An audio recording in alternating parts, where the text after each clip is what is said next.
Theories of social reproduction. The life of a sellable product is simple. It sits on the shelf until it's sold. Then it gets consumed. The consumer consumes the soup that was once a tomato. Then both the tomato and the soup are gone. Empty shelves must be refilled with goods. The entire cyclic process shown here, produce the goods, consume the goods, and then replace the goods, is called reproduction in Marxian economics.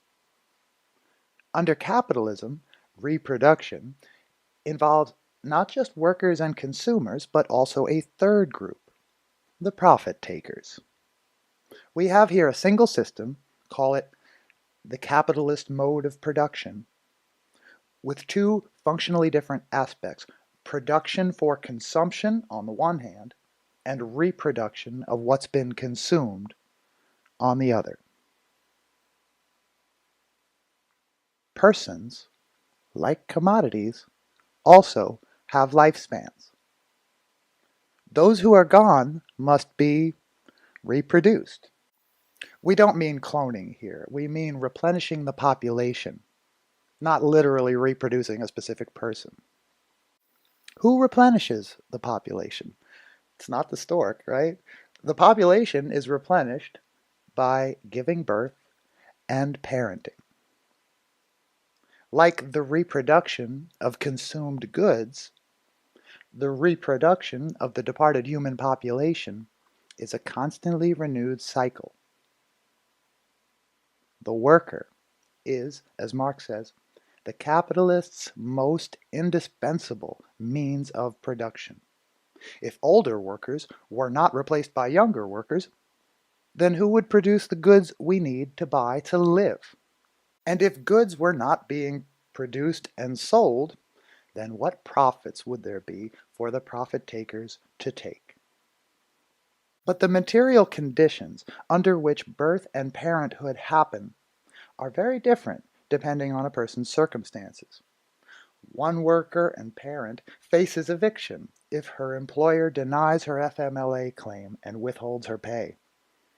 Another worker and parent confronts sex discrimination and transphobia and fears losing his rights.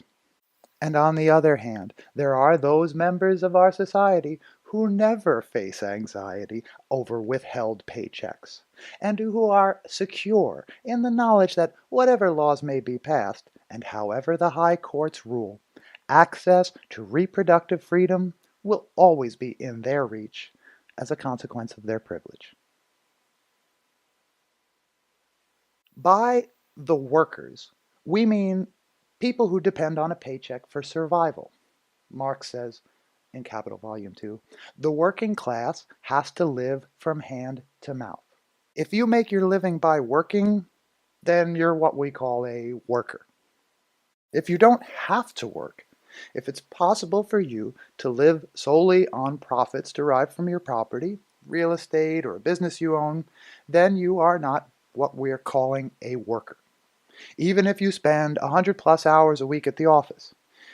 If you don't need a job to survive solely because of what you own, then you are among what Marx called the capitalist class, or the bourgeoisie. It's possible to argue forever about the finer distinctions here. How many different classes can we distinguish? What kind of fractions are there within each class? Let's not do that. Let's keep things simple and assume that there are only two classes, the workers and the owners, or the capitalists, or the bourgeoisie. Marx gives a name to this basic division of the population into workers and capitalists. He calls it the capital relation. Marx says that the capital relation is also reproduced. It's reproduced alongside commodities like cans of soup and toilet paper, all in the single process of commodity production. What does Marx mean here? Specifically, what exactly is being reproduced when the capital relation is reproduced and maintained? The wage labor system is being reproduced. That is, the system of capitalists owning factories where the workers work, and the workers themselves having no ownership stake in those factories. This system goes beyond factories, of course. Another example would be farms privately owned by corporate entities, worked by laborers who, again, have no ownership stake in the land. The same principle underlies both wage labor and capitalist agriculture. The workers own nothing but their bodies, their labor power, while the capitalists own the means of production, the factories, the land. As we've seen, the workers themselves must also be reproduced. So must the capitalists. The reproduction of the capital relation means the reproduction of all three elements: the workers, the capitalists, and the grand division into the working and capitalist classes, a division that takes the form of wage labor. Marx's theory of reproduction helps us conceptualize how class rule is reproduced through the continually renewed process of economic reproduction.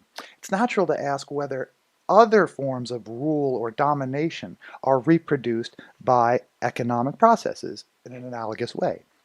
Engels wrote at length about the economic domination of women in The Origin of the Family, Private Property, and the State, which was published in 1884. Engels, along with Marx, saw the family as a kind of microcosm in which social antagonisms, including class division, appeared, as he put it, in miniature. As the quote here shows, Engels saw the relation between husband and wife as being similar to the relation between the bourgeoisie. No, more than that, more than similar. He saw the relation between husband and wife as being of the same type as the relation between the bourgeoisie and the proletariat. Engels traces back the institution of male domination to ancient Rome. In Rome, the relation between husband and wife was one of pure and simple ownership. Let's jump forward through history a millennium or two and see what becomes of this relation after the Enlightenment. Immanuel Kant was Hegel's predecessor in the great chain of German idealist philosophers. He wrote extensively on ethics, law, politics, and international relations. He had some strange ideas about sexual ethics. He appeared to understand sexual activity as tantamount to using each other's bodies. For example, he said that although it is never okay to use another human being as a means to an end, two wrongs, in the case of sex, make a right, so it's fine that sexual partners use one another in the bedroom. Very strange. If this line of thinking makes any sense at all, it can maybe be understood in terms of the legal right to usage. Deleuze and Guattari point out that Kant defined marriage, also a kind of strange idea that marriage needed Kant to define it formally. Kant defined marriage as reciprocal ownership of your spouse's sexual organs. Deleuze and Guattari go on to remind us that the terms of service, so to speak, of the marriage contract were established legally in terms of what may be appropriated from the body of the wife. Appropriated may seem too polite a word for it. What made the marriage of Lucy Stone and Henry Blackwell an emancipated marriage was that Henry rejected the so-called right to the custody of his wife's person, and in particular agreed not to attempt to impose the dictates of his sexual desires on his wife. The radical position in the 1870s was to advocate voluntary motherhood. How times have changed. Compare this to the modern-day phrase, forced pregnancy. Advocates of voluntary motherhood in the 1870s were seen as audacious, outrageous, and outlandish. They were, after all, arguing against a literally ancient tradition of regarding women as property, or at least as being subject to certain property rights claimed over their bodies by men. American communist and noted feminist theorist Angela Davis does not see the struggle for reproductive rights as something separate and apart from the struggle to emancipate the working class. Davis explicitly links reproductive freedom with political power. She says, indeed, if women remained forever burdened by incessant childbirths and frequent miscarriages, they would hardly be able to exercise the political rights they might win. Reproductive freedom is a precondition for political agency. As a comrade put it, a prerequisite for membership in a political community. How do we explain male domination? This phenomenon, which has replicated itself over 6 continents and who knows how many millennia. We could give a moral or a psychological explanation. We could say that those who oppress women hate women, and perhaps this is true.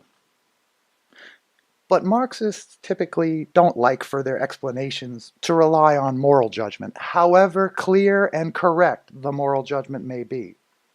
Marx himself preferred material explanations, not in terms of motivations or preferences or feelings, but in terms of concrete configurations of relations between human beings. Accordingly, male domination can be understood as a social relation that is explained as the appropriation of the means of human reproduction. Among these means of reproduction, we include, at minimum, the reproductive anatomy of the birthing parent. The appropriation of the use of reproductive anatomy can be carried out through state law that causes your body to be treated as if someone else owns it. Forced pregnancy is the use of the body without compensation, unpaid, coerced reproductive labor. All non-consensual appropriation is appropriation by force, in this case by state force. Bottom line, persons must never be treated as property. The right to bodily autonomy is universal and well established in international law. The Wikipedia entry on bodily integrity has more on how the right to bodily and mental integrity is interpreted in various countries.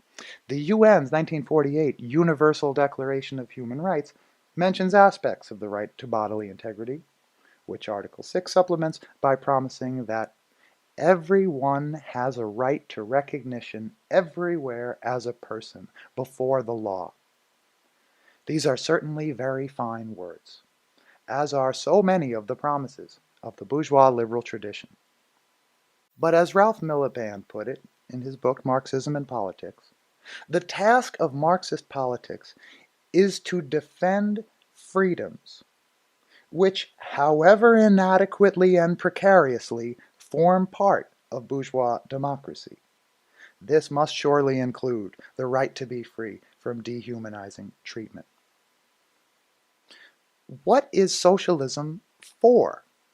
What, in the final analysis, do we believe socialism would provide for humanity?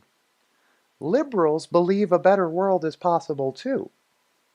For the classical liberal, in the best possible world, every individual is sovereign over themselves, body and mind, as John Stuart Mill wrote. When a comrade first showed me this quote, I said, well, that's basically what I believe. But then I got to noticing this word, sovereign. As socialists, we should reject any claim of individual sovereignty. Sovereignty, which is not collective, is a recipe for the disproportionate accumulation of wealth, which, once established and transformed into an enduring personal or class privilege, ultimately imposes domination on the less privileged members of society. We cannot all be princesses with feather-top pillows. Someone must collect the feathers. Someone must craft the pillow. Moreover, the status of queen or princess or slave is socially acquired and maintained.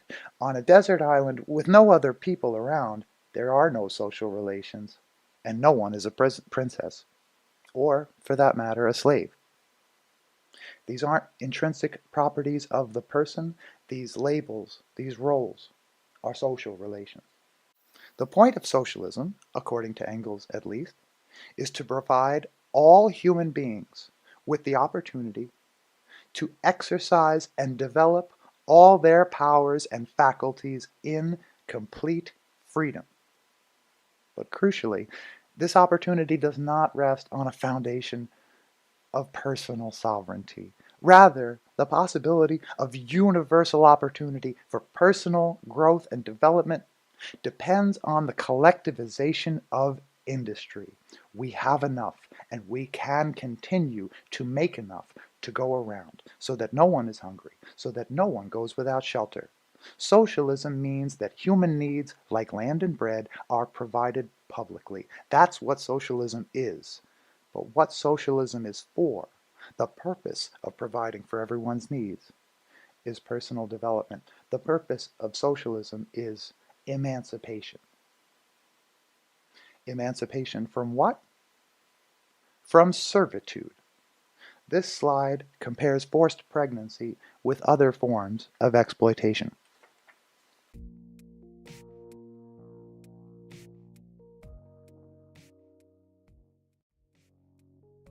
Intersectional solidarity. Property rights over female slaves' bodies. Excerpts from Angela Davis, The Legacy of Slavery, Standards for a New Womanhood. Chapter 1, Women, Race, and Class. Throughout the South, state legislatures adopted the principle of partus sequitur ventrum, the child follows the condition of the mother. 1 year after importation of Africans was halted, a South Carolina court ruled that slaves had no legal claims whatever on their children. Consequently, according to this ruling, children could be sold away from their mothers at any age because the young of slaves stand on the same footing as animals. In the eyes of the slaveholders, slave women were not mothers at all. They were simply instruments guaranteeing the growth of the slave labor force. They were breeders, animals whose monetary value could be precisely calculated in terms of their ability to multiply their numbers. Slaveholders naturally sought to ensure that their breeders would bear children as often as biologically possible, but they never went so far as to exempt pregnant women and mothers with infant children from the fields. Expediency governed the slaveholders' postures toward female slaves. When it was profitable to exploit them as if they were men, they were regarded in effect as genderless. But when they can be exploited, punished, and repressed in ways suitable only for women, they were locked into their exclusively female roles. Like the majority of slave men, slave women, for the most part, were field workers. I've included some pictures of Aunt Jemima pancake syrup over the years. Notice the idealization of Black women's situation in the Old South. Nowadays, the company is too embarrassed to even use the name Aunt Jemima. Women were not too feminine to work in coal mines, in iron foundries, or to be lumberjacks and ditch diggers. When the Santee Canal was constructed, slave women were a full 50% of the workforce. This is reminiscent of the horrendous utilization of white female labor in England, as described in Marx's Capital. In England, women are still occasionally used instead of horses for hauling canal boats, because the labor to produce horses and machines is an accurately known quantity, while that required to maintain the women of the surplus population is below all calculation. Proportionally, more Black women have always worked outside their homes than have their white sisters. The pandemic reminded us of this fact. Removal of white women from the productive sphere, the effect of the factory system on the economic role of women.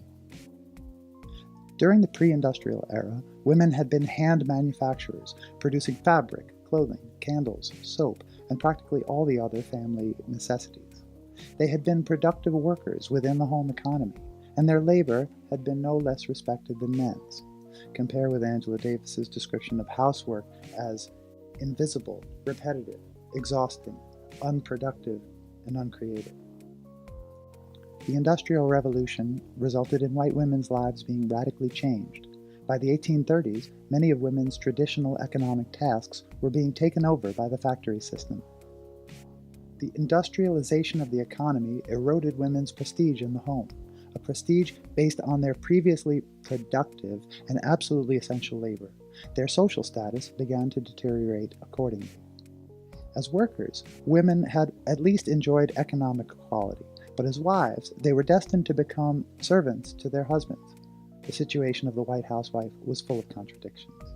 The more women's domestic duties shrank under the impact of industrialization, the more rigid became the assertion that women's place is in the home. Early intersectional solidarity. White abolitionists Sarah and Angelina Grimke-Weld. More than any other women in the campaign against slavery, the Grimkes urged the constant inclusion of the issue of women's rights. At the same time, they argued that women could never achieve their freedom independently of black people. The Grimke sisters had such a profound consciousness of the inseparability of the fight for black liberation and the fight for women's liberation, they were never ensnared in the ideological snare of insisting that one struggle was absolutely more important than the other. They realized the dialectical character of the relationship between the two causes. Angela Grimke-Weld said, "I want to be identified with the Negro. Until he gets his rights, we shall never have ours." Social reproduction feminisms, 1969 to present. Social reproduction feminism is a fusion of Marxism and feminism. Its origins can be traced back to the utopian socialists of the 1800s. Marx and Engels formalized the theory and applied it to offer economic, sociological, and anthropological analyses of the institution of male domination. But although they viewed the abolition of patriarchy as central to the socialist project, the early Marxist, quote-unquote, scientific socialists tended to focus on what they called productive labor, by which they meant labor that produces an exchangeable physical item, a commodity. So-called service workers, including healthcare, education, the performance arts, and food service, are hardly even mentioned in Marx's Capital. The historically varied blend of productive and service-oriented labor, characteristic of domestic work, would have to wait until the late 1960s to be rigorously analyzed by thinkers in the Marxist tradition. Margaret Benston's 1969 article, The Political Economy of Women's Lives, advanced the thesis that, quote, household labor, including childcare, constitutes a huge amount of socially necessary production, but is not usually considered real work, since it is outside of trade and the marketplace, end quote. Social reproduction feminism, SRF, has continued to develop, incorporating and reflecting concerns from other feminist traditions. See Susan Ferguson's 2016 article on intersectionality and SRF. Let's see how three social reproduction feminists articulate the core principles of SRF. As Ferguson says, SRF is not simply concerned with a vague inequality between men and women, but instead focuses on the dynamics of a single logic in which patriarchy and capitalism are co-constituted and reproduced. Vogel distinguishes between the character of women's oppression in the propertied and in the working classes. She says, in propertied classes, women's oppression flows from their role in the maintenance and inheritance of property. In subordinate classes, female oppression derives from women's involvement in processes that renew direct producers, the workers, as well as their involvement in economic production. Bhattacharya lays out a general call to action as follows. Our solution as Marxist revolutionaries is not simply to talk about the importance of class struggle, but to link the struggles of the formal economy to those outside of it. The best way to fight for women's rights in the sphere of production is through our labor organizations, but the working class doesn't work only in its workplace. We provide the analytical linkage between the two spheres of the single system through Marxist theory, and act as a tribune of the oppressed, particularly when the fight is not generalized to the workplace. How do trans people fit into all this social reproduction stuff? This is just my take, just one person. I'm not speaking for DSA or any other group. A key difference between male domination of women and the subjugation of transgender people is that, in the latter case, the extinction of the group is often sought by its oppressors.